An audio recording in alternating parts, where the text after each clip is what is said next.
Eu vou compartilhar novamente os slides. Eu não me lembro exatamente onde eu estava, mas vamos prosseguir.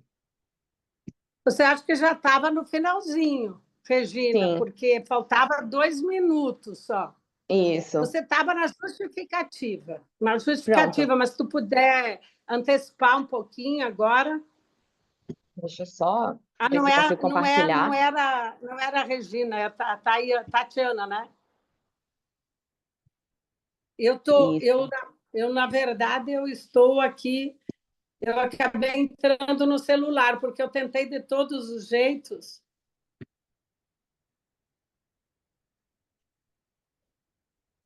Isso, perfeito. Eu já tinha falado da justificativa, eu acho, né? Que é Sim, justamente sim. estudar. Sim, pronto, perfeito. Então vamos para o próximo slide, já está no final mesmo. E como objetivo, nós visamos analisar o pluralismo das fontes, né? Justamente nessa perspectiva comparada, sendo que o pluralismo das fontes é algo muito prevalente no direito do trabalho, né? E considerando também, nesse sentido, a influência da hierarquia dinâmica das normas laborais e a conjugação dessa dinamicidade com a proteção do trabalhador e com o tratamento mais favorável também a ele. Acho que vamos concluindo já. Na metodologia, vamos fazer o estudo comparado Brasil-Portugal, quanto à viabilidade e à constitucionalidade dessa restrição ou dessa supressão de, eventualmente, né, direitos trabalhistas através do mecanismo de negociação coletiva. E, para isso, nós vamos adotar o método indutivo de investigação e pesquisa, sobretudo com análise documental, né, de jurisprudência, legislação e revisão de literatura. As hipóteses principais que nós temos até agora são de que há sim uma validade, que são eficazes esses instrumentos negociais coletivos trabalhistas e que, para isso, os direitos indisponíveis consagrados supraconstitucionalmente, né, nos tratados internacionais de direitos humanos aprovados de acordo com a Emenda Constitucional 45 de 2004, também os constitucionalmente consagrados não sejam afetados por essas normas coletivas, né?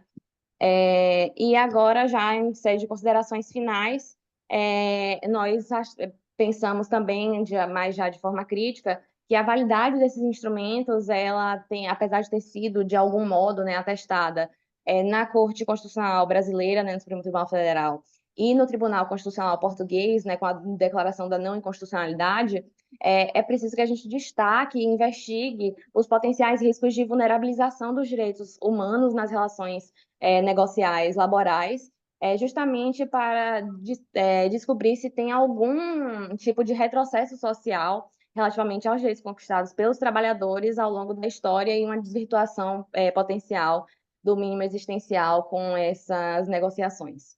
Eu agradeço a participação de todos e a atenção e também a paciência nessa retomada agora depois da queda. E deixo aberto para o próximo painel, que também vai ser apresentado por mim e por outra amiga, e para eventuais perguntas.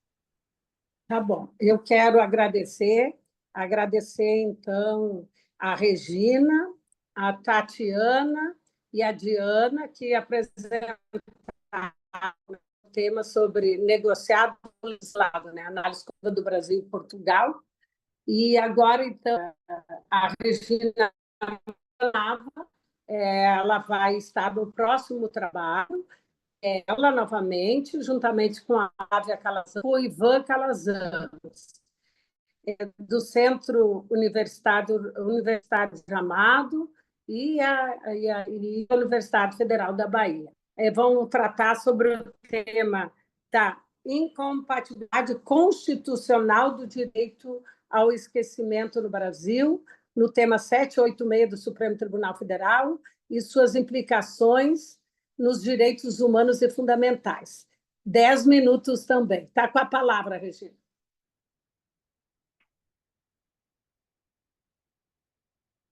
Só ajeitando aqui o espaço presencial. Estamos juntos. Tá bom, então. Ah, estamos três juntos? Só o Ivan que não está conosco. Ah, bom, muito bem. Então, Deixa estão com eu... a palavra a Flávia e a Regina. Sim. Seja bem-vinda, Flávia. Obrigada. Só compartilhar os slides. 10 minutos também, né? Eu fiquei, disse que Sim, teve problema em toda a rede ali, então, mas que bom que retomamos. Eu agora estou no sim. celular, porque eu fiquei com medo que fosse a minha internet, tentei no celular, tentava nos dois, mas eu acho que aconteceu isso com todo mundo, né? Sim, a Mariana me falou que foram em todas as salas, então foi realmente Deve ter sido generalizado. alguma. Já está, os slides já estão aparecendo, já. Pronto. Podem iniciar. Então, saudando novamente a todos que estão na reunião, né? Agora nós vamos falar sobre a incompatibilidade constitucional do direito ao esquecimento no Brasil, no tema 786 do Supremo Tribunal Federal e as implicações nos direitos fundamentais e nos direitos humanos. É, Primeiramente, esse tema ele envolve o direito ao esquecimento. E conceituando esse direito, pode-se dizer que ele é uma possibilidade que é dada às pessoas envolvidas em determinados acontecimentos que têm uma notoriedade pública de não terem mais a lembrança, que muitas vezes é desagradável e traumática, dessas situações, inclusive como um direito à autodeterminação informativa, né, uma decorrência lógica desse direito ao esquecimento. E é importante ressaltar que esse direito ao esquecimento, ele não se trata de um apagamento das informações, né? Na verdade, não é um direito subjetivo de apagamento, mas é uma possibilidade, como eu disse, de discussão sobre o uso desses fatos pretéritos. Então, na verdade, a questão está centrada no modo e na finalidade como eles são lembrados e divulgados. A origem desse direito remonta à França em 1960, que teve um caso bem emblemático de uma ex-amante de um serial killer que teve seu nome e sua imagem veiculados em um documentário, e ela acabou ajuizando a ação indenizatória em face da produtora, do diretor do filme e da divulgadora parisiense, e então, para obter essa indenização, justamente por ter sido divulgada terem sido divulgadas essas informações. E mais recentemente, que nós vamos ver mais um pouco adiante, nós tivemos o julgamento no Tribunal de Justiça da União Europeia do caso do Google versus a Agência Espanhola de Proteção de Dados e Mário Costerra Gonzalez, que eu vou comentar um pouquinho mais adiante. O direito ao esquecimento ele pode ser entendido, apesar de não vir previsto expressamente na Constituição, como um direito constitucional de caráter implícito, porque ele é uma decorrência lógica dos direitos da personalidade, como a imagem, a honra, o nome, enfim, e direitos fundamentais, sobretudo a dignidade da pessoa humana. E agora, já também traçando uma distinção entre os direitos humanos e os direitos fundamentais, nós podemos perceber que eles guardam uma enorme semelhança e o que os distingue mais, na realidade, a amplitude do seu alcance e a fonte normativa que os prevê. Enquanto os direitos humanos geralmente se originam de tratados internacionais, né, às vezes até aprovados conforme a emenda constitucional 45, em sede de supraconstitucionalidade, né, os direitos fundamentais vêm previstos na Constituição.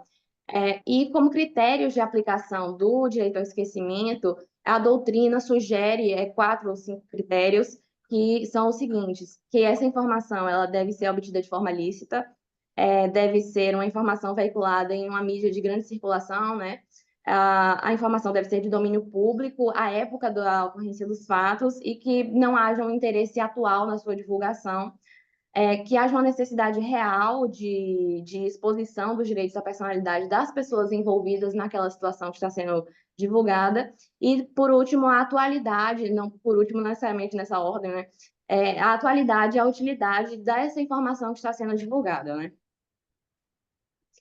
Então, boa tarde.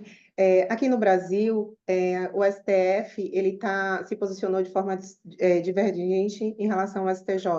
Inclusive, teve o julgamento do recurso extraordinário, 1.010.606, e nesse julgamento que teve repercussão geral, gerou o tema 786, onde ele entendeu que o direito ao esquecimento é incompatível com a Constituição Federal. Porque no julgamento, que foi exatamente um caso da vítima Dedaída Curi, né, que foi uma pessoa que sofreu violência grave, foi estuprada aqui, e a família, isso aconteceu em 1858, isso. E a família, depois de muito tempo, depois de mais de 50 anos, ela teve que reviver essa situação e solicitou a indenização. O STF, ele se posicionou no sentido de que tem que prevalecer o direito à informação, que não houve veiculação de nenhum ato ilícito, e diante disso... Caiu? Não, Não. vai. E diante disso, ele se posicionou como dizendo que o direito ao esquecimento ele é incompatível com o direito com a Constituição brasileira, né? Na verdade, o nosso posicionamento é no sentido a possibilidade de fazer o sopesamento no caso concreto, no sentido de quando você tem direitos fundamentais envolvidos, tem que ser analisado ao caso até que ponto o direito à informação ele prevalece de forma absoluta, ou se é possível a gente não é cercear o direito à informação, porque aqui estamos tratando de um direito individual, não de um direito coletivo. É diferente de um massacre ocorrido numa ditadura, né? Aqui foi uma violação do direito individual. Isso. E justamente no bojo desse recurso extraordinário se fala que não seria o caso da aplicação, voltando agora para a origem, da aplicação do mesmo entendimento do Tribunal de Justiça da União Europeia, no caso do Google contra a Agência Espanhola de Proteção de Dados e Mário Costerra Gonzalez.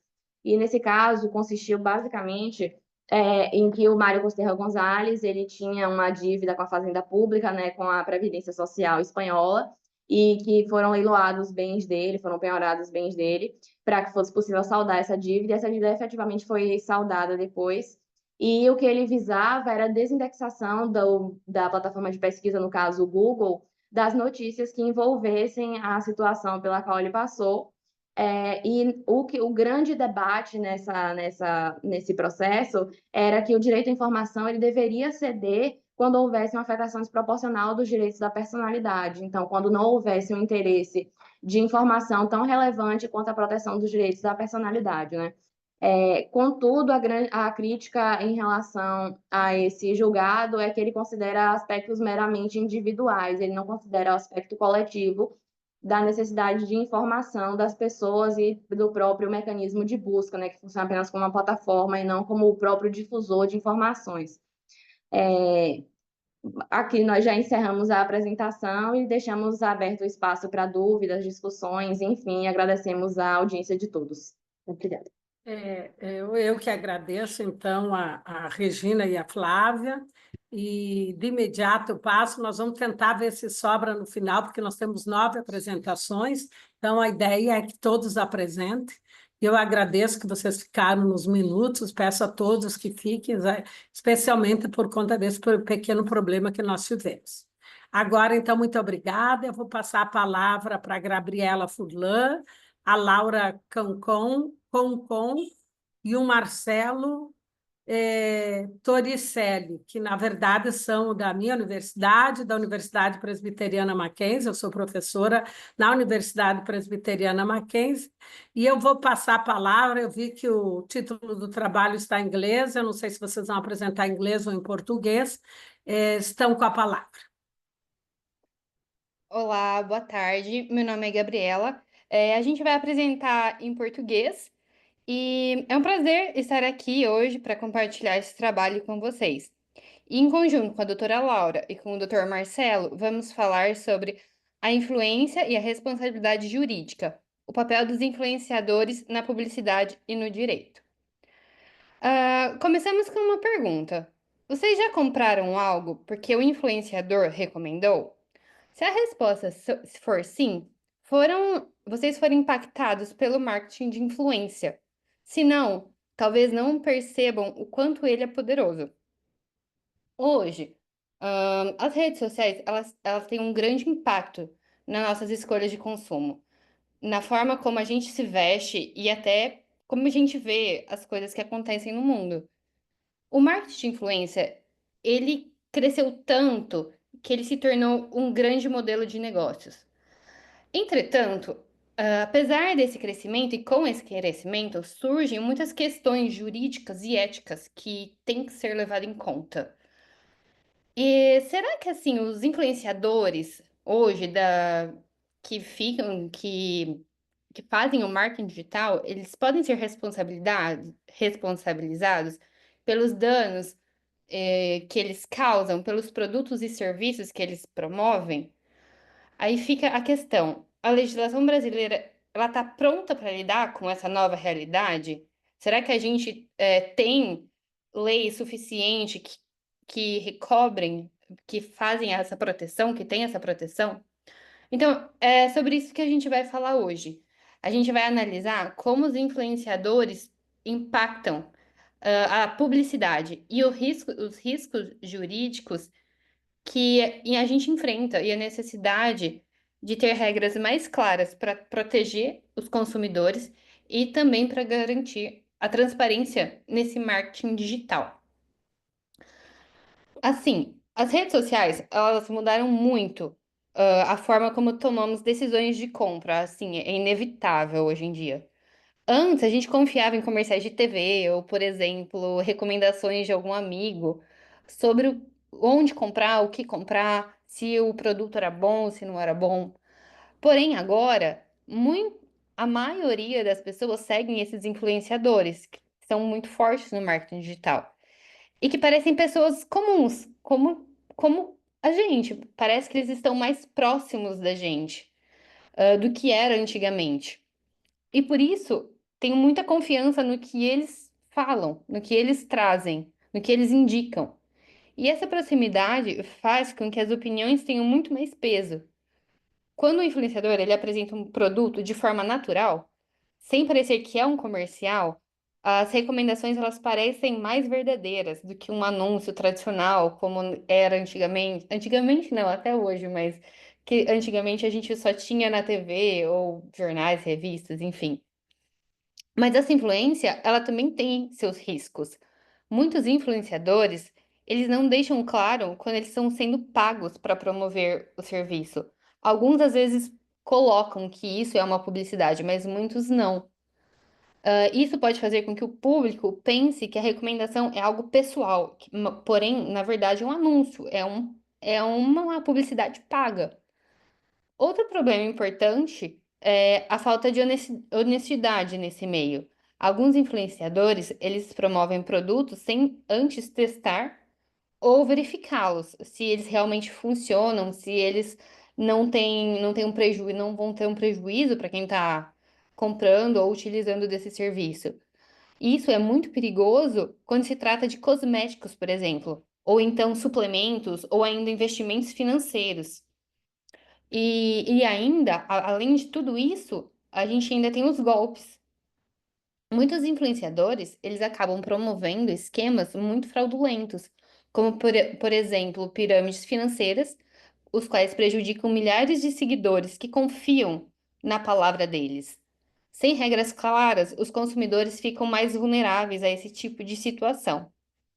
Agora eu passo a palavra para a doutora Laura.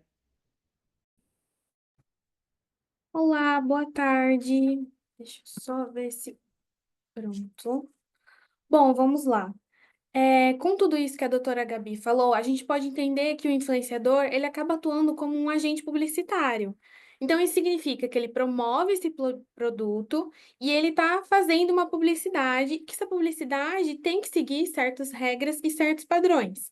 E isso vai entrando nessa responsabilidade jurídica dos influenciadores. Além disso, é importante ressaltar que a publicidade, ela precisa sempre ser clara. Além de ser verdadeira, ser uma informação verdadeira, ela sempre precisa estar muito clara.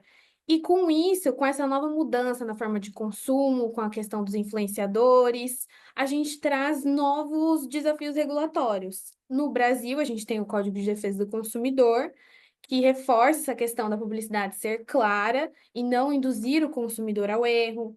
A gente também tem o CONAR, que é o Conselho Nacional de Autorregulamentação Publicitária, que ele reforça essa transparência também nessas ações publicitárias, recomendando que esses influenciadores sinalizem quando um conteúdo tem um caráter publicitário.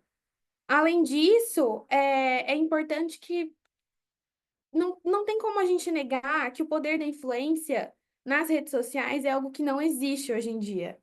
ele é muito presente em todos os momentos, e é essencial que essas práticas publicitárias sejam regulamentadas para garantir a proteção dos consumidores e justamente na ética na publicidade digital. Ainda voltando para essa responsabilidade jurídica dos influenciadores, é importante ressaltar a questão da publicidade enganosa e abusiva, que é quando o influenciador acaba divulgando um produto que não entrega o que promete. Isso é muito comum também, principalmente em produtos cosméticos, em produtos voltados para a área da saúde e da beleza. E aí o Código do Consumidor, o Código de Defesa do Consumidor, ele protege as pessoas desse tipo de prática, justamente se o consumidor se sentir lesado para ele poder pedir o reembolso. E por fim, a gente também ainda tem a questão dos influenciadores com esses contratos publicitários, que também é um ponto muito importante, porque são contratos firmados entre os influenciadores e as marcas. E muitas vezes esses contratos são desrespeitados, muitas vezes os influenciadores acabam realizando descumprimentos dessas cláusulas contratuais. Então, é uma questão muito ampla e que traz diversas responsabilidades para esses influenciadores. Agora eu vou passar a palavra para o Dr. Marcelo para ele continuar falando um pouco sobre essa questão de responsabilidade. Obrigada. Olá, Marcelo, boa tarde a todos. Boa tarde, doutora Zélia, boa tarde, os colegas. Bom, eu trabalharei rapidamente alguns aspectos criminais aqui, pontuais, trazendo alguns casos para deixar bastante claro aqui o grande problemática em relação envolvendo os influenciadores digitais. Bom, um primeiro ponto, né, um caso que nós podemos citar é um caso de uma influenciadora, um influenciador, né, que divulga, por exemplo, suplementos, né, que prometem aí curar doenças graves, né, induzindo assim milhares de seguidores, né, a abandonar tratamentos médicos convencionais, né, e isso acarreta um grande prejuízo para a saúde desses consumidores, né. Mas do ponto de vista, nesse caso, né, nós temos aí que a nossa legislação penal ela é insuficiente, né? Porque, embora existam ali previsões penais, por exemplo, para o crime de charlatanismo, propaganda enganosa, elas desconsideram aí a amplitude e a velocidade com que um influenciador digital, né, pode difundir esse conteúdo nocivo, né? Então, a ausência aí de obrigações, né, prévias de checagem ou comprovação científica aí do conteúdo torna aí esse pós-fato pouco eficaz. Então, é necessário estudar aí uma forma, né, de adaptar a legislação a essa nova realidade, principalmente no que tange a essa promessa de produtos milagrosos. O outro ponto, né, em relação aos golpes de investimento, né? Um influenciador, por exemplo, sem verificar a idoneidade ali, promove uma plataforma de retorno garantido, por exemplo, levando inúmeros seguidores a investir e perder dinheiro num esquema ali fraudulento, né? Então, a legislação também ela é insuficiente nesse ponto, porque apesar de existir aí uma legislação sobre estelionato, também em caso aí de pirâmide financeira, a lei Marcelo tem 1 minuto para concluir, tá? perfeito. A lei de golpe de investimento, a Lei Federal 1521, nós temos aí que essa lei se encontra defasada porque temos uma pena de 6 meses a 2 anos, né? Então, nós precisamos também buscar não só uma penalização maior, como também buscar uma reparação em relação às vítimas, né? Hoje, o Klaus Oxin, o falecido professor Klaus Oxin recentemente, né, ele propõe uma terceira via no direito penal, que seria uma via de reparação do dano. Isso traria um enfoque aqui também, um enfoque de fomentar a reparação no dano pela via penal e colocando a vítima no polo, ali no aspecto central, no enfoque da política criminal nessa situação. Bom, temos também ali situações relacionadas a campanhas de caridade sem transparência. Marcelo, Tivemos já passou caso... o tempo. Assim, eu estou um pouco preocupada por conta do problema. Eu queria que você concluísse assim, em 2 minutos, que já passaram os 10 minutos, 11 minutos, mas você pode concluir, mas 1 minuto para concluir. Perfeito, então, professor. Então, aqui um outro caso de campanha de caridade sem transparências, né, que uma influenciadora iniciou uma vaquinha virtual para supostamente ali ajudar vítimas de enchentes, mas pegou, né, acabou ali se apropriando desses valores. Então, precisaria de uma legislação aí mais penal, mais eficiente aí nesse sentido. Então, a nossa proposta de trabalho seria aqui para avaliar todos esses casos, né, e a legislação atual e fazer uma abordagem específica em relação à responsabilidade civil e criminal dos influenciadores digitais. Seria isso. Muito obrigado pela atenção. Agradeço. Eu sei que quando são os três para apresentar,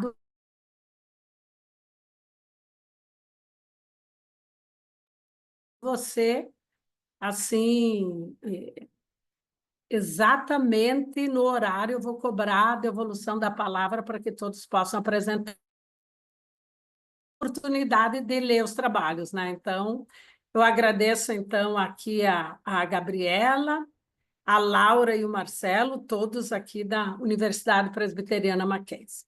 Obrigada a vocês. Eu passo a palavra diretamente agora ao Ângelo Ferreira, que, embora seja da Guiné-Bissau, está fazendo estrito senso na PUC do Rio Grande do Sul, a questão da Convenção da Basileia e o comércio internacional de resíduos eletrônicos. Está com a palavra, Ângelo. 10 minutos, Ângelo. Muito Tá bom? obrigado, Está com a professora. palavra. Obrigado, professora Zélia. Só que eu gostaria de pedir, antes de mais, se seria possível passar slide. Eu mandei até por e-mail Você da não, comissão você organizadora. pode abrir e colocar ali mesmo. Você mesmo colocar a forma ali, o charter, porque a gente não apresenta, é você o mesmo. Ali você tem condições de apresentar. Ali onde tem uma flechinha verdinha, você coloca ali. E se não, você abre no teu computador e fala, porque assim é a própria pessoa que põe, viu, Ângelo? Tu encontrou ali? Porque está aberto para compartilhar. Eu não encontrei, mas Embaixo da tela, embaixo da tua foto, tem ali ver, pessoas, tem uma flechinha verdinha para cima, assim. Uma flecha, ali seria.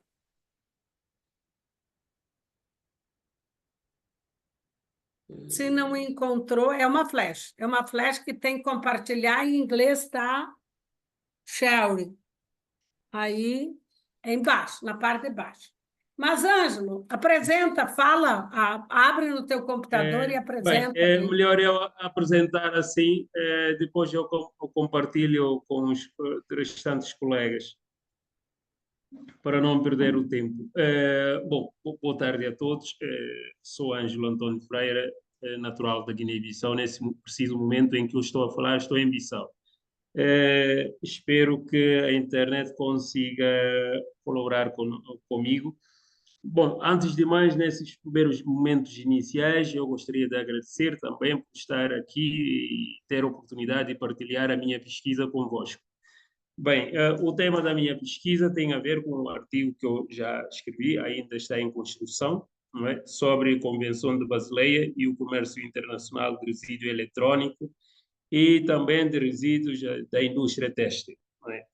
E o seu desafio para os direitos humanos e sustentabilidade, em particular nos países africanos. Esse estudo tem a ver com a concentração do objeto da pesquisa, fundamentalmente nos países da África subsaariana. Bem, esses são os principais problemas, tema, não é? A justificativa do trabalho, o objetivo tem a ver com buscar compreender como esse impacto ou esse problema impacta, não é? Não só o meio ambiente, tal como a saúde humana, também questões sociais também. A justificativa do trabalho tem a ver com a sua relevância social, ambiental e de direitos humanos, ou saúde pública. E é muita pena que eu não consegui aqui partilhar slides, não é? Que eu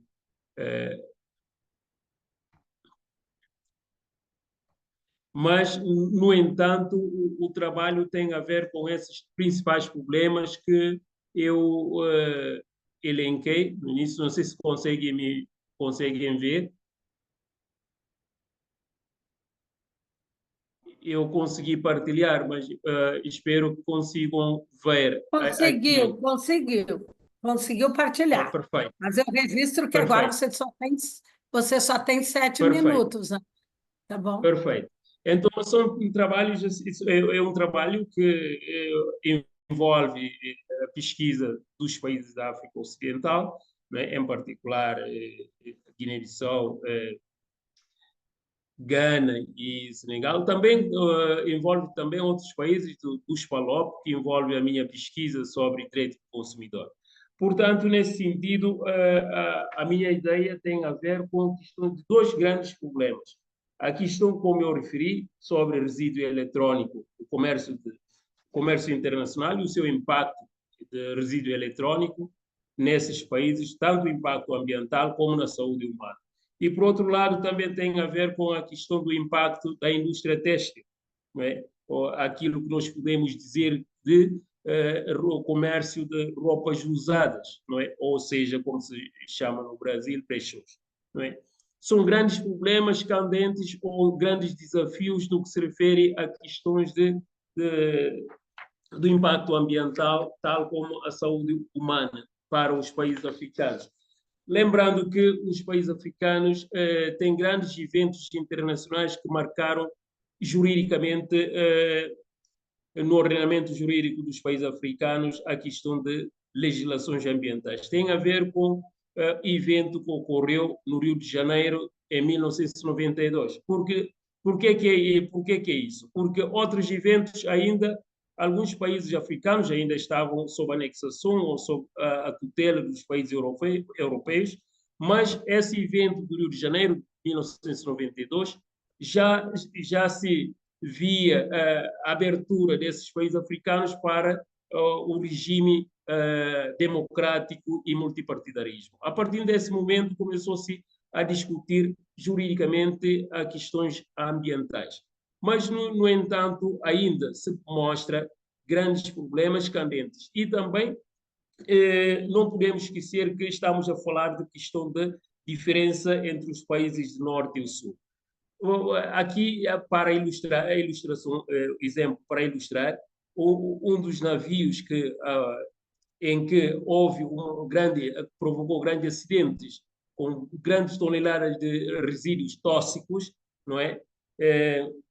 Nesses países africanos, mas sem qualquer responsabilização da empresa, não é? Mas o que diz a Convenção de Basileia? A Convenção de Basileia, no entanto, abre uma grande brecha, não é? Jurídica, porque quando não trouxe aquela obrigatoriedade da empresa transportadora ou comercialização dos produtos, mas, no entanto, a Convenção estabelece a regra de que, a partir do momento que o próprio Estado receptor aceita recebimento de resíduo, mesmo sendo resíduos tóxicos, obviamente que nem sempre esses países têm essas condições para avaliar o impacto desses resíduos na saúde humana. Portanto, são um dos grandes problemas. Isso fez com que o surgimento da Convenção de Bamako, que é a capital do Mali. Como é que surgiu essa Convenção de Bamako? Como um contra-ataque para a Convenção de Basileia, que abriu espaço para a comercialização desses produtos. Mas, no entanto, essa Convenção de Bamako é uma convenção que partiu pela iniciativa da União Africana, pese embora nem todos os países africanos aderiram a essa convenção, o que torna muito mais difícil a sua aplicabilidade no controle de resíduos eletrônicos. Mas, logo nessa convenção, o que é que se pode ver é que o conceito de resíduo eletrônico mudou. Aquilo que foi chamado de resíduo eletrônico pela Convenção de Basileia, a Convenção de Bamako, que foi publicada em 1998, mudou esse conceito. Denominou, logo no seu primeiro artigo, em vez de resíduo eletrônico, mudou esse conceito para lixo eletrônico. Não é? O que isso quer dizer? Isso podemos olhar aquilo que hoje em dia é denominado na cidade de Gana como cemitério de lixo eletrônico. Isso podemos ver por questão da falta de política legislativa para com esses produtos que estão, às vezes, ficam na fase final da sua vida útil, é enviado como gesto de caridade, não é? Mas isso não se vê só a partir desse, não se limita por aí. Também questões de trabalhos infantis. Além de exploração do direito de criança ou o direito de viver num ambiente ecologicamente equilibrado, tanto a questão do impacto ao solo, não é? Assim como a saúde humana. Mas isso, o que é que isso pode provocar como uma consequência? A migração de, não sei quantos minutos que eu tenho já. A questão, isso, o que é que isso pode provocar? Pode provocar, no entanto, aquilo que nós podemos chamar de Você tem que concluir em 1 minuto, viu, Ângela? Você tem que concluir em 1 minuto. Já estou na fase de conclusão. Aquilo que nós 2 podemos dizer minutos. de 2 refugiados minutos. climáticos. Não é? Aquilo que nós podemos chamar de refugiados climáticos. São matérias que hoje em dia são poucos discutidos e é nesse sentido que eu posso resumir a minha apresentação nesse sentido. Muito obrigado, agradeço essa oportunidade pela apresentação da minha pesquisa. Fico por aqui e devolvo a palavra para a professora Zélia. Nós que agradecemos, Ângela. Eu sei que ficou um pouco prejudicado, porque teve uma certa dificuldade para colocar, mas depois todos nós vamos ler o seu artigo e eu acho que deu para dar uma ideia geral do trabalho. Muito obrigada, viu? E seja bem-vindo de volta ao Brasil aqui uns dias, eu imagino. Eu vou passar a palavra agora Obrigado, eu que ao agradeço. Tá bom, obrigada. Vou passar direto a palavra para o César Augusto Carra, do Centro Universitário de Bauru.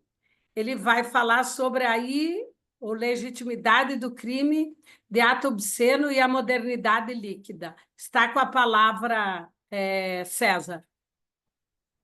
Boa tarde a todos, em especial a professora doutora Zélia Perdonar, nossa moderadora. Honrado por participar deste evento tradicional, já adianto que eu vou seguir no modo analógico. Eu não sou muito familiarizado em fazer apresentações de slide. Peço desculpas, até talvez pela prolixidade do discurso, mas eu me sinto mais à vontade dessa forma, né? Para mim é uma grande alegria poder estar participando desse evento tradicional realizado pelo Iberjur e que congrega expoentes da comunidade jurídica internacional.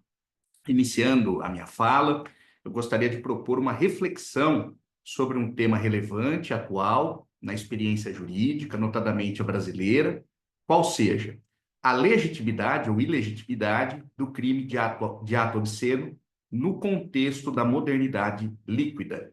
Este tema ele foi provocado pela afetação realizada pelo Supremo Tribunal Federal do recurso extraordinário 1.093.553 do Rio Grande do Sul, a sistemática da repercussão geral, e abordado em artigo de minha autoria, que analisa a compatibilidade desse crime com os valores de uma sociedade fluida, conforme os estudos de Zygmunt Bauman.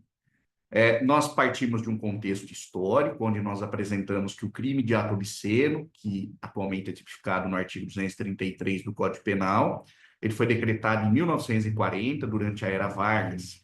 Naquela época, o Estado buscava infundir uma identidade nacional na sociedade brasileira, utilizando a legislação para controlar a moral e os costumes.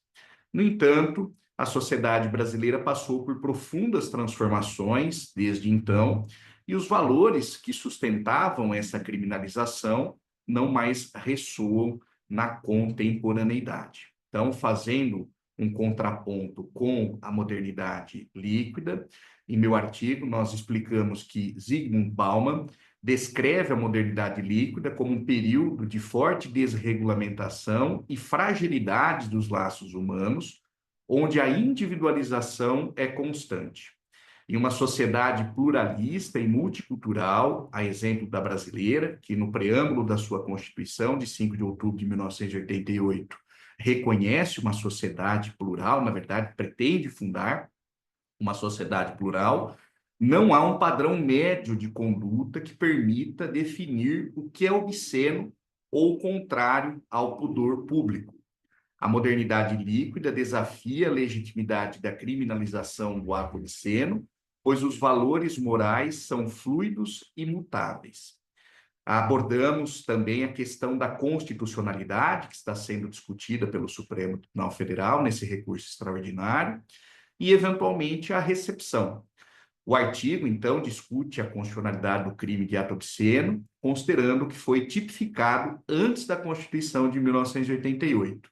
Embora o Supremo Tribunal Federal tenha reconhecido a repercussão geral da matéria, a solução não reside, pelo menos na nossa ótica, na declaração de inconstitucionalidade, mas sim na recepção ou não do tipo penal pela nova ordem constitucional, porque seria um direito ordinário pré-constitucional. A análise do artigo conclui que o crime foi recepcionado pela Constituição de 1988, mas sugere que a conduta deve ser considerada atípica materialmente, com base no princípio da adequação social, especialmente quando a Constituição de 1988 reconhece uma sociedade plural e, num contexto de modernidade líquida, até mesmo a aplicação de um dos requisitos, que seria o homem médio e padrões contemporâneos da comunidade, do teste de Miller, que foi empregado pela Suprema Corte dos Estados Unidos no caso Miller versus Califórnia, e já utilizado pelo Supremo Tribunal Federal no recurso extraordinário 898.940 São Paulo, resta comprometido. Além de fazer essa análise com relação à constitucionalidade e recepção, o artigo também propõe alternativas, né? E uma das alternativas propostas é que, para evitar a responsabilização penal de condutas que carecem de antijuridicidade material, o artigo propõe diversas alternativas. Uma delas seria a revogação legislativa do tipo penal pelo Congresso Nacional, considerando as mudanças culturais e morais da sociedade brasileira, realçando que, inclusive, está em tramitação perante uma das casas congressuais um projeto de novo Código Penal, que não mais prevê a tipificação do ato obsceno.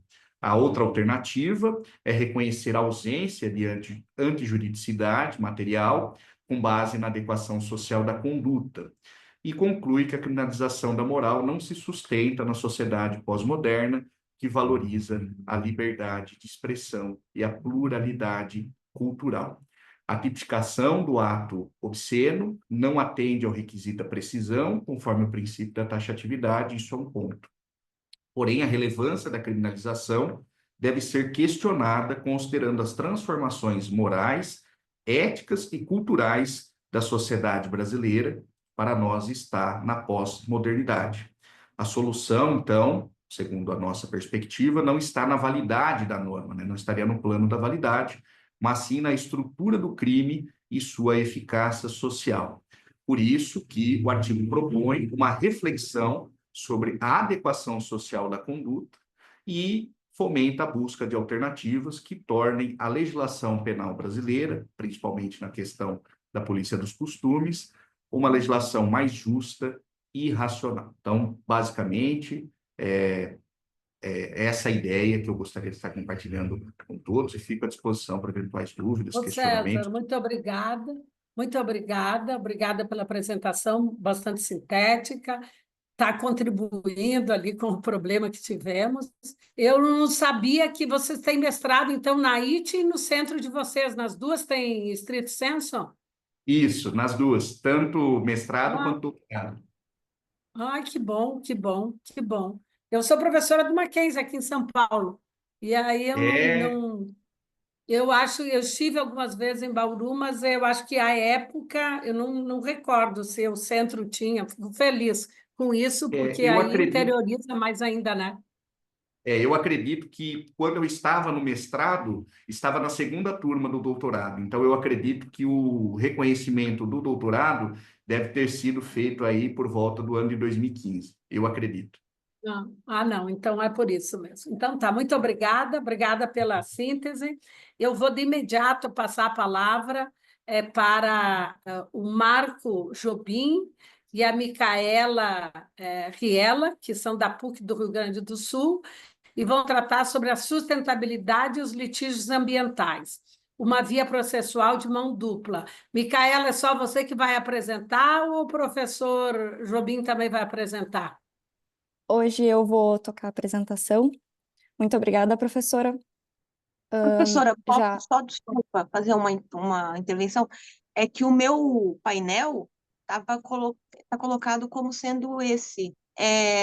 O horário, teve alguma alteração de horário? Porque como eu fuso, eu estou meio perdida, eu estou aqui no Brasil. A senhora podia me esclarecer, por favor? Desculpa, viu, colega, ter te interrompido.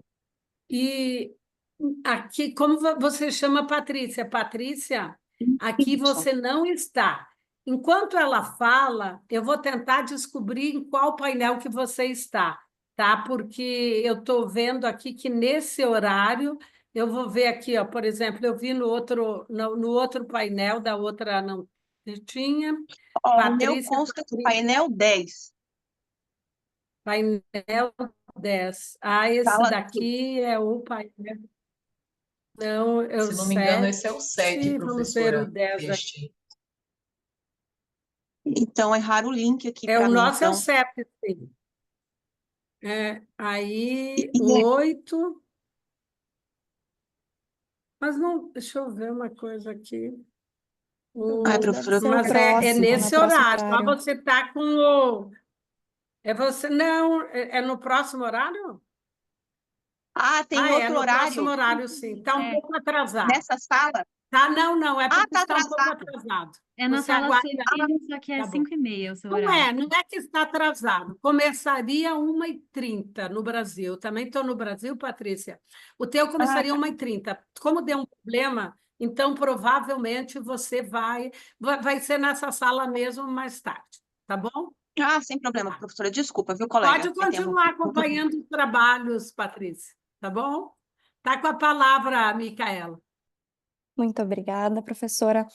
Interrupção nenhuma, não há problema algum. Hoje eu vou apresentar, então, esse artigo que eu estou escrevendo em coautoria com o professor Marco Félix Jobim. Eu sou aluna do doutorado da Pontifícia Universidade Católica do Rio Grande do Sul, onde também fiz minha graduação e meu mestrado, e o mestrado e o doutorado sob orientação do professor Marco, que é meu coautor neste trabalho. O nosso artigo, ele explora o princípio da sustentabilidade e os litígios ambientais, né, propondo como problema a investigação quanto às necessidades de adaptação do processo civil brasileiro às peculiaridades das causas que tratam do direito fundamental ao meio ambiente, equilibrado para as presentes e futuras gerações, a fim de que se concretizem os direitos humanos e as garantias constitucionais em concreto. O objetivo central da pesquisa sintetizou exatamente nesse estudo do princípio da sustentabilidade, da caracterização dos litígios ambientais, bem como nas necessidades processuais emergentes para a concretização dos direitos materiais em disputa, pensando na ideia de proporcionalidade para trazer algum tipo de resposta para este problema. Para a resolução, então, dessa problemática central, a título de método de pesquisa, utilizamos do método dedutivo por meio da revisão bibliográfica sobre os temas abordados e partiu-se de um apanhado histórico sobre o problema da sustentabilidade do direito ambiental. Nesse sentido, destaco aqui que perpassamos a ideia de sustentabilidade, que consolidou-se como um conceito de desenvolvimento capaz de suprir as necessidades das gerações atuais e futuras, garantindo a capacidade de atender essas necessidades para as gerações que aqui ainda não estão. Logo, sem esgotar os recursos que temos hoje para o futuro, buscando harmonizar o desenvolvimento econômico com a conservação ambiental.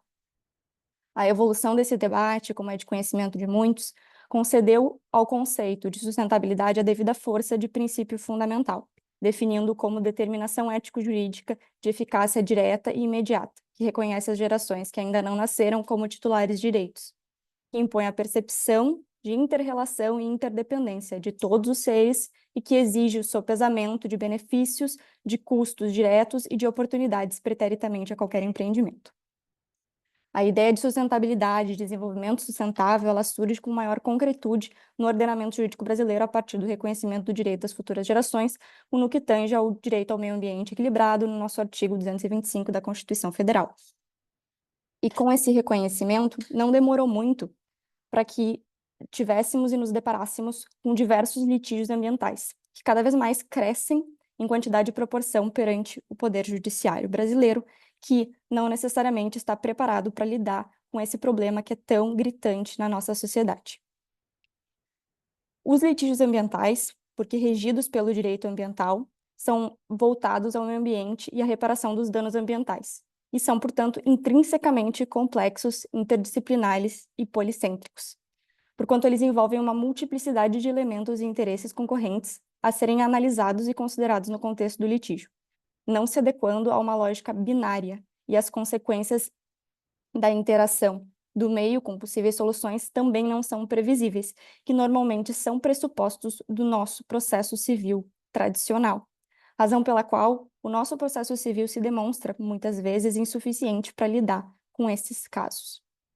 Em decorrência dessas peculiaridades do direito ambiental, necessita-se de uma adaptação da jurisdição para a concretização de um processo civil que dê vida internacionalmente apregada à sustentabilidade, em âmbito endoprocessual e também panprocessual, porquanto a gente não pode dar ares para um processo que não é no sistema de justiça também sustentável. Com isso, qual é a ideia e a nossa proposta de solução, digamos assim, para essa situação? A gente pensou na ideia do princípio da proporcionalidade, que, pensando inclusive nos conceitos de sustentabilidade, muito guarda relação. Porquanto a proporcionalidade, lato sensu falando, e na ideia surgida, né, junto ao direito administrativo, ela perpassa por uma análise de meios em relação aos fins que se objetiva, perpassa a análise de adequação de sua conveniência para a obtenção do objetivo almejado, de necessidade, de proporcionalidade em sentido estrito das consequências negativas e positivas, e muitas vezes dito pela doutrina, pela análise da legitimidade do propósito. No processo civil, a proporcionalidade ela surge como ideia de tratamento proporcional das causas, levando à consideração os valores monetários envolvidos, a importância, a complexidade do litígio, bem como a situação financeira das partes, dentro das normas fundamentais aplicáveis ao processo civil. Com base nisso, ou seja, na ideia de proporcionalidade, perpassando essa breve síntese sobre o tema, é possível justificar medidas necessárias à concretização da sustentabilidade ambiental por meio do processo civil, dando então ao processo instrumentos capazes de efetivamente consolidar os direitos ambientais e a sustentabilidade, de forma que quantos maiores os danos, ou seja, maior o litígio em comento, maiores são as medidas que podem ser empenhadas para sua resolução. Ocorre que esses processos, geralmente, quando chegam a este ponto, eles tomam proporções que fogem aos recursos do Poder Judiciário e da administração da Justiça. Então, sob o ponto de vista de administração judiciária, a gente também não pode descuidar da necessidade de que os processos que tratem de litígios ambientais sejam também sustentáveis panprocessualmente, ainda mais considerando que esses são cada vez mais comuns, sendo necessária a instrumentação do Poder Judiciário e aumento de recursos para esses processos para lidar adequadamente com estas demandas, de modo a atendê-las adequada, tempestiva e eficientemente. Afinal, o Poder Judiciário detém de dever inafastável de fornecer a adequada tutela através do processo civil quando feridos direitos ambientais, inclusive. E com isso, entende-se que talvez tenhamos ou caminhemos em direção não só à concretização do direito ambiental, que tanto necessitamos no caso concreto, como também em se pensar num processo civil que seja sustentável como sistema de administração da justiça. Agradeço imensamente a atenção e desde já devolvo a palavra. Eu que agradeço, conseguiu ser sintética, não usou todo o tempo, agradeço. E quero dizer que estive ali, eu sei que o professor Jobim é processualista, estive no encontro ibero-americano, acho que há 2 anos atrás, 2023, e então quero passe os meus cumprimentos ao professor Jobim. Eu Com sou muito certeza. próxima, parceira acadêmica do professor Lourenço Fugosa, que foi presidente, né, da Associação Ibero-Americana. E eu tenho dito que as futuras gerações não é só para o meio ambiente, a Previdência também. A Constituição fala em observar critérios que preservem o equilíbrio financeiro atuarial. Eu vejo que as pessoas falam muito de futuras gerações em relação ao meio ambiente e não muito em relação aos direitos sociais. Então, não vou perder essa oportunidade. Então, agradeço a celeridade, a participação, e de imediato, então, vou passar a palavra para a Cláudia Petuba, que ela vai ter 2 trabalhos, né, Cláudia? O primeiro, a Cláudia é da Universidade de Coimbra, e você apresenta um e depois eu apresento o próximo, tá? O primeiro que você vai apresentar é a Supremacia da Vontade Popular e a Lei da Ficha Limpa. Tem 10 minutos, Cláudia, para a exposição deste e depois, no que tu conclui, eu apresento o próximo. Muito obrigada. Está com a palavra, Cláudia. Obrigada, eu agradeço, professora. Satisfação poder estar participando de mais um evento do Iberoju, desta vez de maneira virtual. Coloquei aqui uma apresentação para compartilhar, não sei se os colegas conseguem visualizar. Já estamos visualizando, sim. Joia. Pronto, pois bem, então, que possa dar início. Então, bom, primeiro me apresentar, meu nome é Cláudia Fetuba, não é? Eu falo do Brasil, né? Embora no programa tenha saído Portugal, sou brasileira, mas faço doutorado em Direito Público na Universidade de Coimbra e faço também um doutorado na área de Administração Pública na Espanha, na Universidade de Santiago de Compostela. Já tive a satisfação de ter participado de outros eventos do Iberoju presencialmente, mas excepcionalmente desta vez vou estar participando de maneira remota. Nesse trabalho que eu vou estar apresentando aqui de maneira simples, espero até ser mais breve, digamos assim, na apresentação. Como vou deixar a apresentação assim, porque eu não consigo para poder ver vocês direito.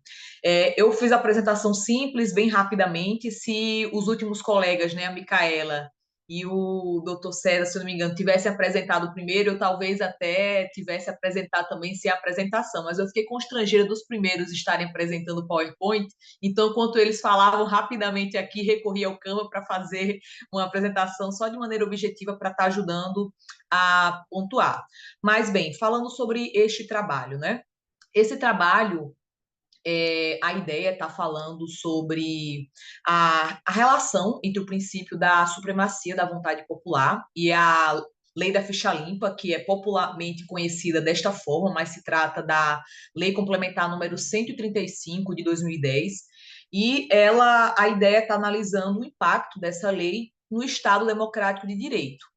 Como problema deste trabalho, nós temos, antes que eu gostaria só de contextualizar que essa lei, no caso, é o resultado de uma mobilização social, né? Sob a liderança de várias organizações da sociedade civil organizada, como o caso da OAB, nós tivemos uma lei infraconstitucional que foi aprovada a partir de um projeto de lei de iniciativa popular. É um dos poucos casos que nós temos na legislação brasileira desta origem normativa, né, desse procedimento legislativo. Desde a promulgação da Constituição, tanto que é apenas a quarta lei aprovada a partir desta forma de proposição legislativa, e após quase 15 anos da sua edição, foi protocolado um novo projeto de lei que visa reduzir o período de inelegibilidade que é imposto como uma das penalidades decorrente da aplicação da Lei da Ficha Limpa, de 8 para 2 anos. Com esse debate, acaba que outros debates acabam ressurgindo no entorno desta lei, não é? Como o debate sobre a sua constitucionalidade e a possível violação de alguns princípios constitucionais. Em que pese a participação da população para a existência da lei da Ficha Limpa, o resultado da sua aprovação, ela impõe limitações ao princípio da soberania popular, ou seja, é um limitador. O problema proposto com esse trabalho, ele consiste em analisar, ainda está em fase de desenvolvimento, ele consiste em analisar se há colisão entre direitos e princípios fundamentais, né, especificamente sobre os princípios ligados ao exercício da democracia e à soberania da vontade popular.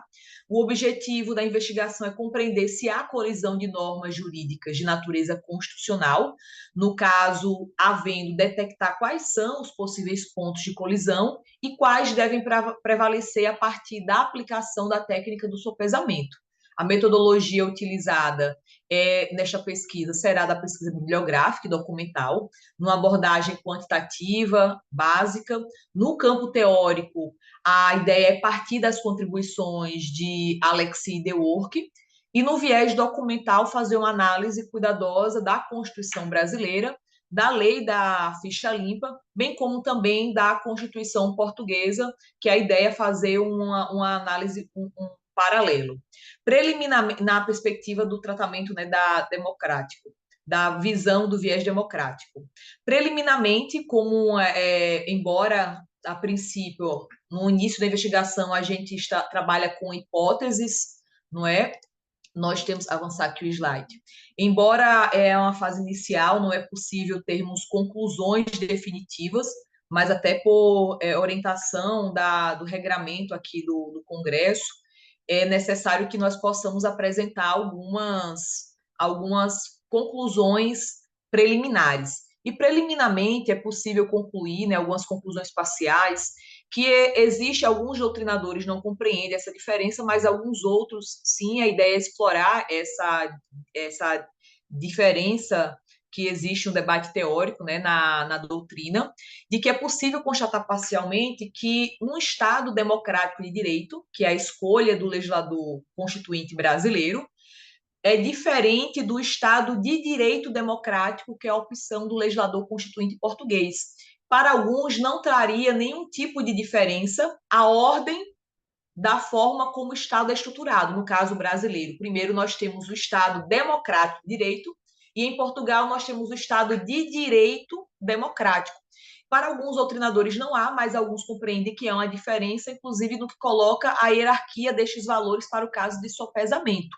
Enquanto no Estado de direito, as normas jurídicas elas projetam maiores limitações ao desenvolvimento da democracia, ou seja, no caso, existiria uma prevalência do Estado de Direito perante ao Estado democrático, no caso de colisão entre esses dois institutos, enquanto que, na opção do legislador constituinte brasileiro, de colocar a democracia frente ao Estado de Direito, no caso, o Estado democrático, no Estado democrático, a vontade da maioria exerce maior poder frente às normas que poderiam limitar esta vontade, sem prejuízo da segurança jurídica, dos valores constitucionais que regem, que alicerçam o Estado, para o qual ele se destina. Então, a ideia é explorar esse debate teórico para vermos se essa legislação colocaria um óbice, uma inversão de prioridades,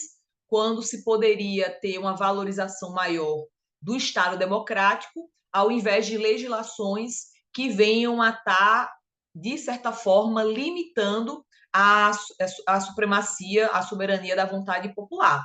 E, com isto, eu concluo uns quase 8 minutos aqui da minha apresentação para ser disciplinada e não ser chamada a atenção pela nossa coordenadora, professora doutora Zélia. E por aqui eu concluo este primeiro artigo. Devolvo a palavra para a nossa condutora, para que possa, então, ir para o próximo trabalho, para aqui o cronômetro. Ô, Cláudia, eu hoje tenho esse papel, eu vi aqui que você não gastou os 10 minutos, mas especialmente eu sempre deixo um pouquinho mais, mas neste nós temos 9 trabalhos e ainda tivemos aquele problema, né? Então você está nos dois aí, sai de Coimbra e vai para Compostela. Muito bem. Bom, vale a pena, né, aproveitar os duas línguas, 2 abordagens diferentes. Parabéns aí pela iniciativa. Então, nós vamos continuar com a Cláudia Petuba, e que ela vai trabalhar, então, é a Universidade de Coimbra e de Compostela, né, de Santiago de Compostela, as duas. E vai abordar agora o tema o papel dos órgãos da administração pública na garantia dos direitos. Devolvo a palavra para ti, Cláudia, então, para abordar agora esse segundo trabalho.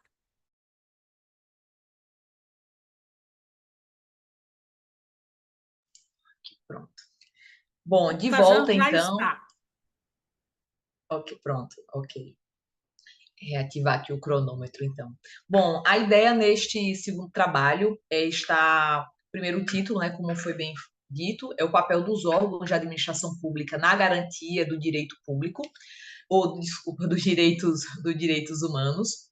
No caso, este trabalho, enquanto o anterior se debruçava num tripé, um lado mais forte do direito constitucional, este passa pelo direito constitucional, no caso, na perspectiva dos direitos humanos e do direito administrativo. Então, é um ponto de intersecção nessa perspectiva.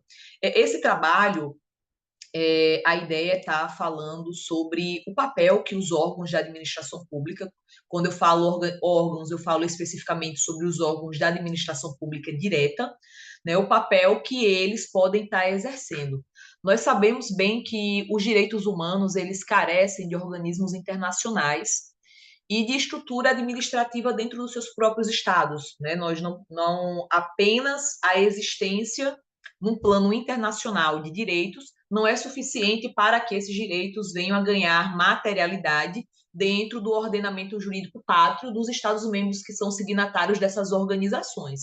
Então, para que esses órgãos venham a estar, esses direitos venham a estar tendo materialidade de fato, é necessário também pensar como estes estados nacionais, esses estados-membros nacionais, eles se estruturam para que possam estar, através dos seus órgãos administrativos, no caso, seus órgãos dependentes ou órgãos autônomos, a nomenclatura varia de acordo com o doutrinador e a forma de classificar esses órgãos administrativos, é compreender o papel que esses órgãos possuem para materializar, né, após eles passarem por um processo de fundamentalização. Essas estruturas, elas atuam a partir das suas respectivas formatações em órgãos administrativos, para dar cumprimento às tarefas administrativas que lhes são atribuídos. O problema desse trabalho, ele consiste em verificar se a opção do Estado pela sua formatação, um Estado com viés social, ou um Estado com viés fortemente liberal, se essa diferenciação pode estar impactando na efetividade dos direitos humanos. E se a existência ou não de órgãos da administração pública direta a nível nacional, no caso eu falo sobre ministérios, com competência para atuar especificamente na pauta dos direitos humanos, se a existência de um ministério com a pauta específica dos direitos humanos, se ela influencia ou não o nível de eficiência desses direitos, eficiência e efetividade. O objetivo é analisar casos concretos, consiste em estar analisando tanto os governos brasileiros como governos portugueses. Então, esse trabalho está investigando, paralelamente, 2 governos brasileiros que possuem visões, concepções de estados diferentes. Então, fazer um paralelo sobre os governos do ex-presidente Jair Bolsonaro e o governo Lula da Silva, embora esteja em curso, em virtude do atual presidente da República já ter atuado nesta posição em outros governos, fazer um paralelo da diferença de tratamento na perspectiva da existência desses órgãos administrativos e a forma como eles lidam, fazer um paralelo destes 2 governos no Brasil, bem como também fazer o paralelo entre 2 governos portugueses, no caso, analisar o governo do Antônio Costa e o governo do Luiz Montenegro. E a partir destas 2 perspectivas, desta dualidade, tanto na realidade do Estado brasileiro quanto do Estado português,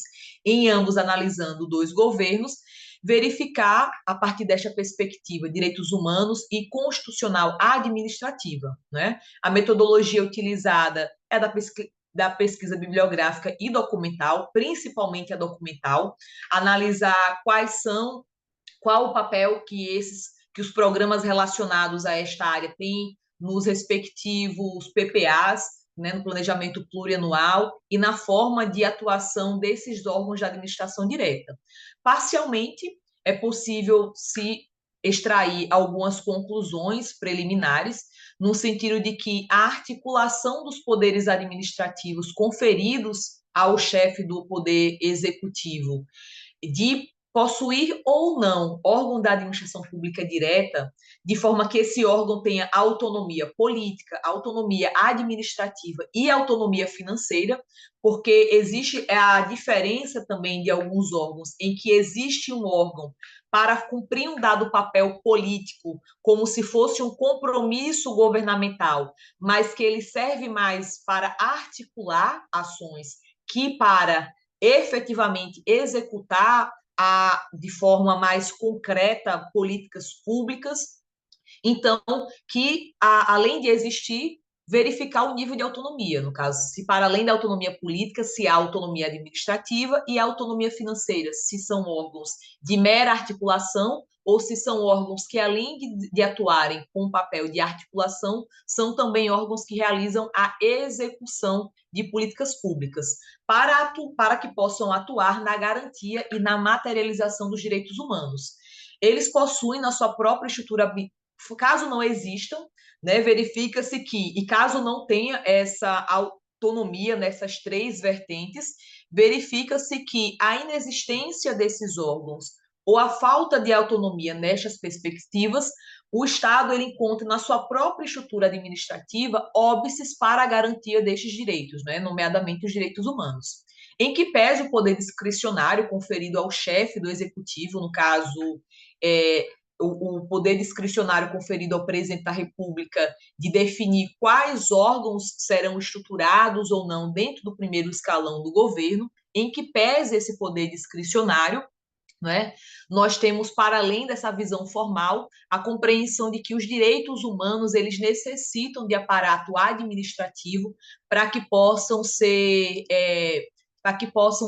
dotados de efetividade. Então, embora seja discricionário, não há nenhum tipo de imposição, de obrigação que existam órgãos da administração pública direta, especificamente Ministério de Direitos Humanos, para que os direitos humanos eles venham efetivamente a serem executados, é vital que existam esses órgãos e que esses órgãos possam possuir autonomia política, autonomia financeira e autonomia legislativa. E com isso eu concluo aqui esta apresentação, agradecendo a oportunidade de, mais uma vez, ter participado deste trabalho. Mais uma vez, eu também estou concluindo o tempo, mas eu compreendo, professora, perfeitamente bem o papel de ter essa organização, mas só para deixar bem claro, o trabalho não foi concluído, ainda ele está em andamento, mas estou bastante otimista com esses trabalhos que eu estou aqui apresentando hoje para os senhores. Muito obrigada. Eu agradeço, Cláudia, e eu vejo que tem muitos que já estão na sala, que são da próxima sala. Nós tivemos um pequeno problema Nós não, todas as salas tiveram um problema de desconexão, e com isso nós atrasamos um pouco. Então, nós temos ainda um trabalho desse painel 7, eu sei que muitos que estão aqui são do painel 10, então que aguardem um pouco, nós temos mais um trabalho, e depois daí eu vou passar a palavra, inclusive, para o professor que coordenará o painel 10. Mais uma vez, obrigada, Cláudia. E agora, então, vou passar a palavra para o último trabalho desse painel 7, e é Kelda Santos Caire Rocha, o Arthur Mendes e o Fernando Lima, são do Instituto de Ensino Superior Franciscano e também da Universidade de Taubaté. Eu realmente não sei de que estado é o Instituto Superior Franciscano, pela temática me parece que é do Maranhão, mas posso estar errada, então peço desculpa. Eles vão abordar o tema Direitos Humanos e Proteção à Mulher, análise de casos de feminicídio em São Luís do Maranhão. Então, no período de 2019 a 2023. Vocês estão com a palavra, lembrando que, embora sejam 3 apresentadores, o prazo é de 10 minutos. Estão com a palavra.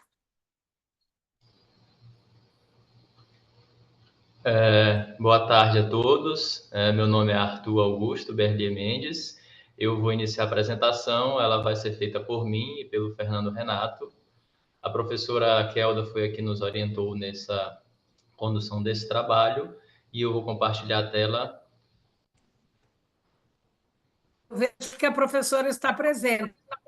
Obrigada, professora, por acompanhar. Está com a palavra. Obrigado. Creio que todos estão conseguindo ver. Está, a tela já está demonstrando.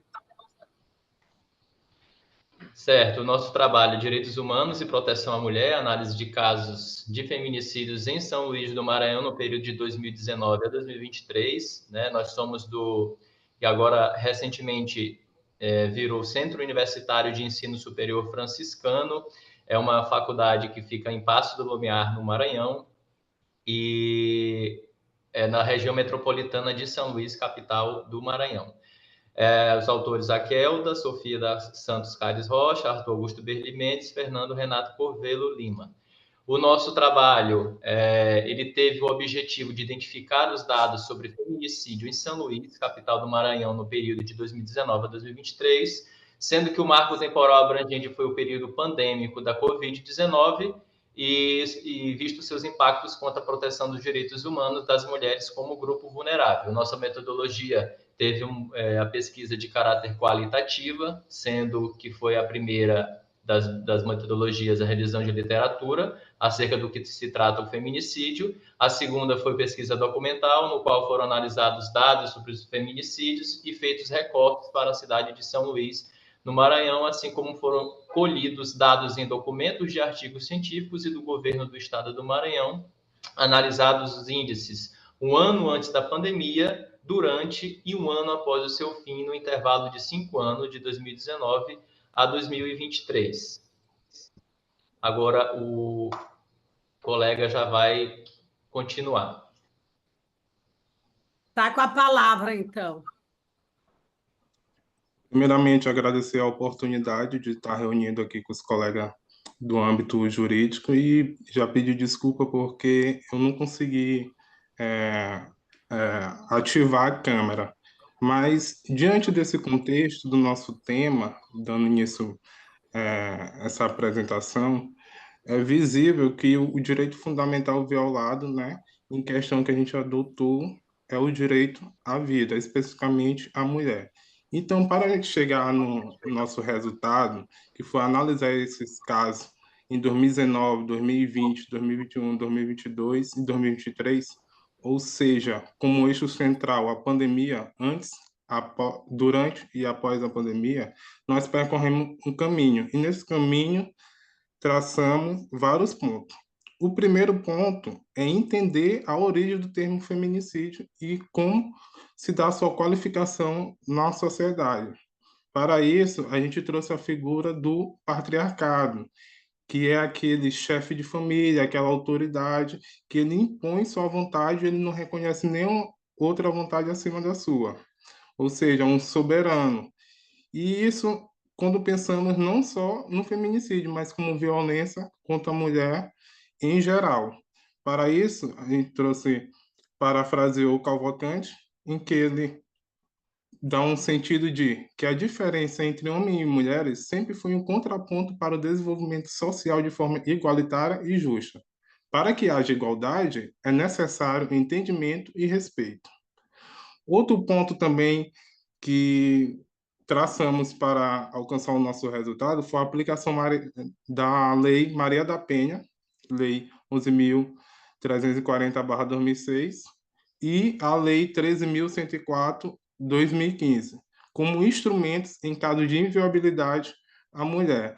É notório que essas leis elas surgiram através de lutas sociais, não só combatendo a violência contra a mulher, mas também prevenindo. Inclusive, a Lei 13.104/2015, ela contribuiu bastante ao incluir o feminicídio no rol de homicídio qualificados, tornando-nos assim, como todos os outros, hediondos.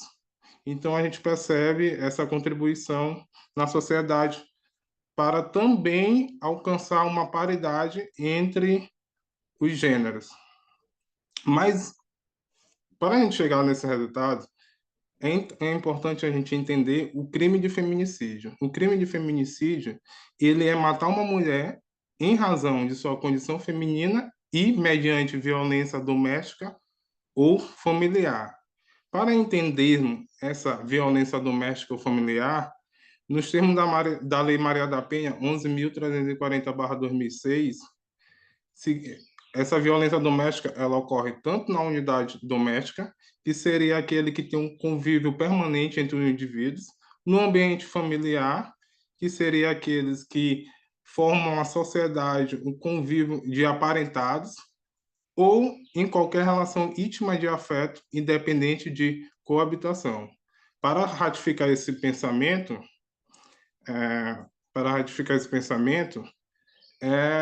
nós traçamos novamente o caminho até o feminicídio. E geralmente o feminicídio ele é o ato final da violência contra a mulher. Antes disso, ela precede de violência física, psicológica, sexual, moral e patrimonial. Isso está previsto na Lei da Maria da Penha, né, em que ela qualifica esses tipos de agressões. Então, antes de entrar nos dados concretos de feminicídio nesse lapso temporal que traçamos, foi possível observar, no ano de 2019, que a pesquisa realizada pela segunda vara especializada da comarca de São Luís foi registrado 1.205 processos de medidas protetivas, entre o período de maio a novembro do ano de 2015. Já no ano de 2020, foram registrados 5.970 casos de violência doméstica na casa da mulher brasileira, o que dá uma média de 44 casos por mês. No ano seguinte, 2011, dados obtidos junto à Casa da Mulher Brasileira em São Luís apontam que foram registrados 6.877 boletins, presencial e online, de ocorrências relacionadas à violência doméstica na Grande Ilha. Conforme os dados apurados pelo G1 Maranhão, no ano de 2022, as delegacias de proteção à mulher contabilizaram, até novembro, a prisão de 525 agressores na capital maranhense. Por último, no ano de 2023, a segunda vara especial de violência doméstica e familiar contra a mulher de São Luís, no ano de 2023, concedeu 4.597 medidas.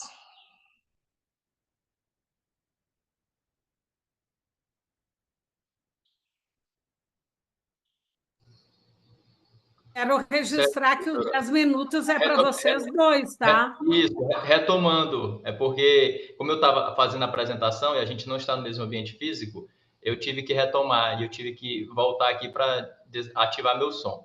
Então, o que a gente conseguiu a respeito da nossa pesquisa, né, a partir dos dados elaborados por nós e por Fortes et al.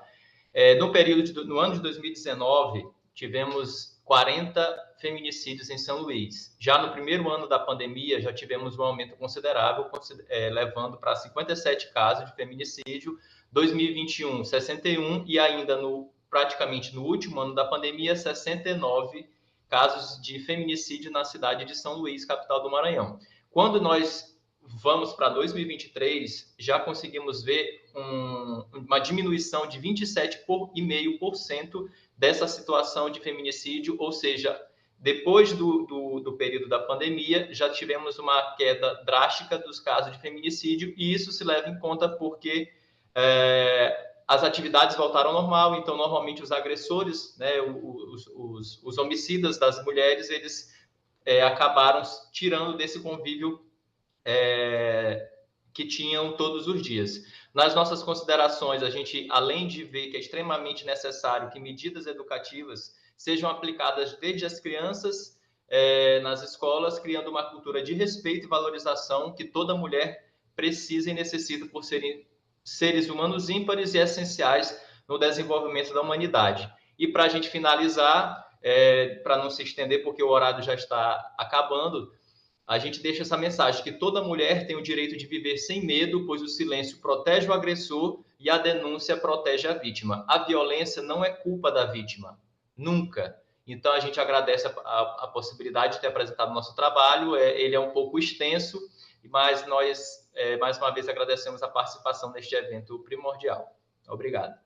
Eu agradeço aos dois. Eu peço, assim, eu tive que tomar essa atitude hoje, são 9 trabalhos, né? O evento é só hoje, então, infelizmente, não vamos poder discutir as temáticas. Eu convido a todos a ler todos os trabalhos, todos abordaram aspectos muito interessantes e a gente consegue ver essa perspectiva não só nacional, porque gente desde o Rio Grande do Sul até o Maranhão, literalmente, né? Então, quero parabenizar todos os apresentadores, não vou nominá-los, e reitero meus agradecimentos ao Iberojur e ao Università Mercatorum pela essa oportunidade de coordenar esse 7º painel.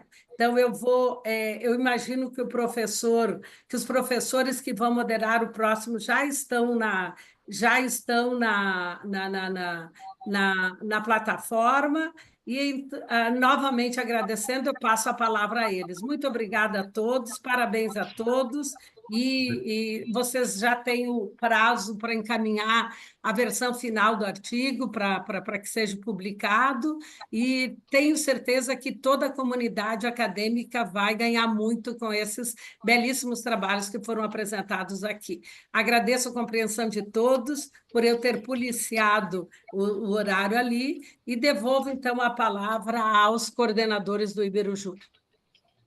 Obrigado, professora Zélia, que é o professor Fabiano, que eu vou assumir a moderação.